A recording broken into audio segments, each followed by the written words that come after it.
L'acte de mélanger du beurre dans son café peut sembler, à première vue, être une simple excentricité culinaire moderne, un paradoxe gastronomique né de la culture du biohacking. Pourtant, derrière cette émulsion onctueuse, se cache une intersection fascinante entre la biophysique de l'eau, le métabolisme des lipides et des traditions ancestrales venues des hauts plateaux de l'Himalaya. Pour comprendre pourquoi cette pratique transforme radicalement notre vitalité, nous devons plonger au cœur de nos cellules, là où la physique des fluides rencontre la biologie moléculaire. Le premier secret de cette synergie réside dans la cinétique de l'énergie et la gestion de notre système nerveux. Lorsque nous consommons de la caféine de manière isolée, celle-ci est absorbée presque instantanément par les muqueuses de notre système digestif. Ce flux massif déclenche une libération rapide d'adrénaline, provoquant un pic de vigilance souvent suivi d'un effondrement brutal, le fameux crash de milieu de matinée.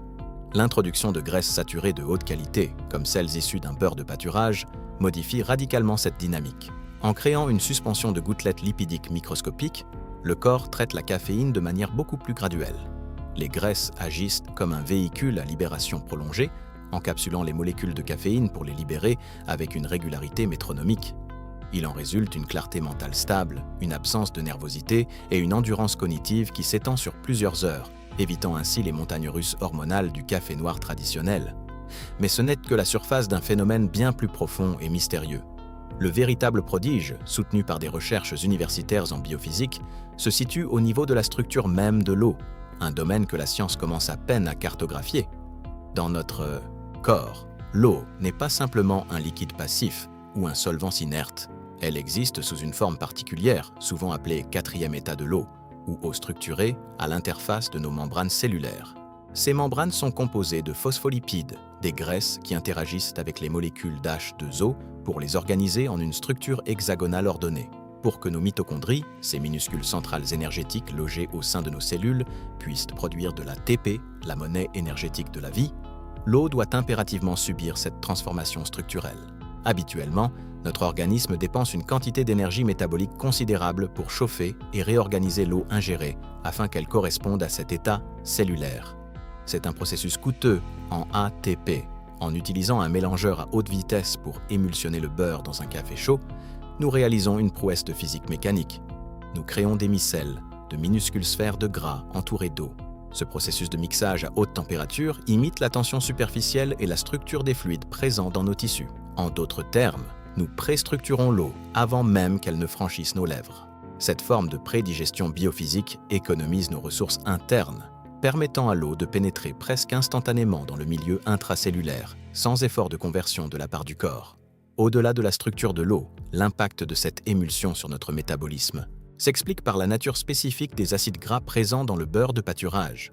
Contrairement aux graisses à longue chaîne que l'on trouve dans les huiles végétales ou les viandes grasses, le beurre contient une proportion significative de triglycérides à chaîne moyenne, TCM. Ces molécules possèdent une propriété biologique unique. Elles sont capables de franchir la barrière intestinale et de se diriger directement vers le foie, via la veine porte, sans nécessiter l'intervention complexe de la bile ou des enzymes pancréatiques. Une fois au foie, elles sont converties presque instantanément en cétones.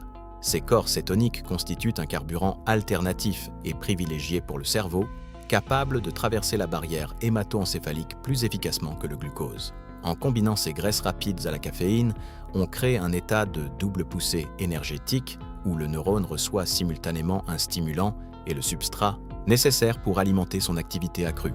Cette synergie biochimique influence également l'expression de nos gènes et la santé de notre microbiome. Le beurre est l'une des sources alimentaires les plus riches en butyrate, un acide gras à chaîne courte qui joue un rôle crucial dans l'intégrité de notre barrière intestinale. En consommant cette émulsion, nous ne nourrissons pas seulement nos cellules, mais nous envoyons un signal anti-inflammatoire à l'ensemble de notre système digestif. Un intestin sain et une inflammation réduite sont les conditions sine qua non pour que les signaux de la caféine soient interprétés correctement par le cerveau, sans générer l'anxiété ou le stress oxydatif, souvent associés à une consommation excessive de stimulants. C'est une approche holistique où le gras sert de bouclier protecteur, permettant aux principes actifs du café de remplir leur rôle de modulateur cognitif sans endommager l'équilibre délicat de notre écosystème interne. Enfin, il convient d'observer ce phénomène sous l'angle de la thermodynamique cellulaire. Le mélange mécanique à haute vitesse, en créant des milliards de nanobulles et en augmentant la surface de contact entre les lipides et les polyphénols du café, optimise la biodisponibilité des antioxydants. Le café est l'une des sources les plus importantes d'antioxydants dans le régime moderne, mais beaucoup de ces composés sont fragiles ou difficiles à absorber. L'émulsion de beurre agit comme un solvant protecteur, stabilisant ces molécules précieuses et facilitant leur transport à travers les membranes cellulaires. En buvant cette préparation, nous ne consommons pas seulement une boisson chaude, nous ingérons une matrice complexe qui optimise le transfert d'électrons au sein de nos cellules. C'est cette efficacité thermodynamique, cette réduction de la friction biologique, qui explique pourquoi une simple tasse de café transformé peut induire un état de performance physique et mentale si distinct de la consommation habituelle. Cette sagesse n'est pas une invention de laboratoire, elle est empirique et millénaire. Les peuples tibétains, survivant dans les conditions les plus hostiles de la planète avec des ressources alimentaires extrêmement limitées, ont compris depuis des siècles que le thé au beurre de yak était bien plus qu'une boisson de survie. C'était un carburant biologique de haute précision. Sur ces plateaux où l'oxygène est rare, la moindre dépense énergétique doit être optimisée. Malgré la rareté des calories solides, cette préparation leur confère une endurance et une force physique qui défient nos standards modernes. Ils ne boivent pas simplement un thé, ils ingèrent une solution optimisée pour la production d'énergie immédiate et la thermogénèse. Ils ont compris, par l'observation, que le mélange mécanique du gras et du liquide chaud créait une synergie capable de soutenir la vie là où tout le reste échoue. En approfondissant cette analogie, on s'aperçoit que ce mécanisme est identique à celui que l'on retrouve dans le règne végétal. Le jus frais extrait d'une plante n'est pas simplement de l'eau avec des vitamines, c'est une eau qui a été filtrée et structurée par la biologie de la plante, chargée d'électrons et organisée pour le métabolisme cellulaire végétal. C'est pourquoi un jus de légumes frais nous réveille d'une manière que l'eau plate ne peut égaler. Le café au beurre, par son émulsion forcée, recrée artificiellement cette qualité de jus vivant. En conclusion, cette pratique dépasse largement le cadre d'une simple tendance diététique ou d'une astuce pour perdre du poids. Elle illustre une transition fondamentale dans notre compréhension de la nutrition. Nous passons d'une vision purement chimique, compter les calories et les nutriments, à une vision biophysique. La manière dont nous structurons les nutriments, la température à laquelle nous les consommons et l'état physique de leur mélange sont des facteurs déterminants de notre vitalité.